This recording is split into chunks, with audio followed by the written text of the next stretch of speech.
মধ্যপ্রাচ্যে চলমান উত্তেজনা নিয়ে নতুন এক কূটনৈতিক তৎপরতার তথ্য সামনে এসেছে। প্রকাশ্যে কঠোর অবস্থান দেখালেও পর্দার আড়ালে যুক্তরাষ্ট্র ভিন্ন কৌশল নিয়েছে বলে আন্তর্জাতিক গণমাধ্যমে দাবি করা হয়েছে।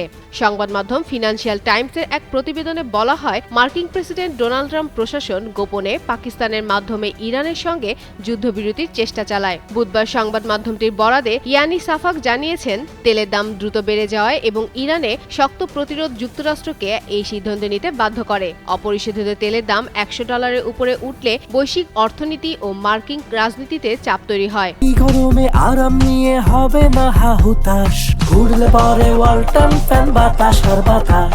এই পরিস্থিতিতে যুক্তরাষ্ট্রের লক্ষ্য ছিল গুরুত্বপূর্ণ হরমুজ প্রণালী আবার স্বাভাবিক করা, যেখান দিয়ে বিশ্বের বড় অংশে তেল পরিবহন হয়। প্রতিবেদনে বলা হয়, মুসলিম প্রধান দেশ হিসেবে পাকিস্তান ইরানের সঙ্গে যোগাযোগে কার্যকর ভূমিকা রাখতে পারে বলে মনে করে ওয়াশিংটন। এক্ষেত্রে পাকিস্তানের সেনাপ্রধান অসিম মনি গুরুত্বপূর্ণ ভূমিকা রাখেন। তিনি দুই পক্ষের মধ্যে বার্তা আদান প্রদান করেন। এছাড়া যুক্তরাষ্ট্রের পক্ষ থেকে জেডি ভেন্স এবং স্টিভ উইটকফ আলোচনায় যুক্ত ছিলেন। তবে প্রকাশ্যে যুক্তরাষ্ট্র দাবি করেছিল ইরানি যুদ্ধবিরতির জন্য আগ্রহ দেখিয়েছে, কিন্তু প্রতিবেদনে বলা হয় বাস্তবে পরিস্থিতি ভিন্ন ছিল এবং কূটনৈতিক চাপই ছিল মূল কারণ।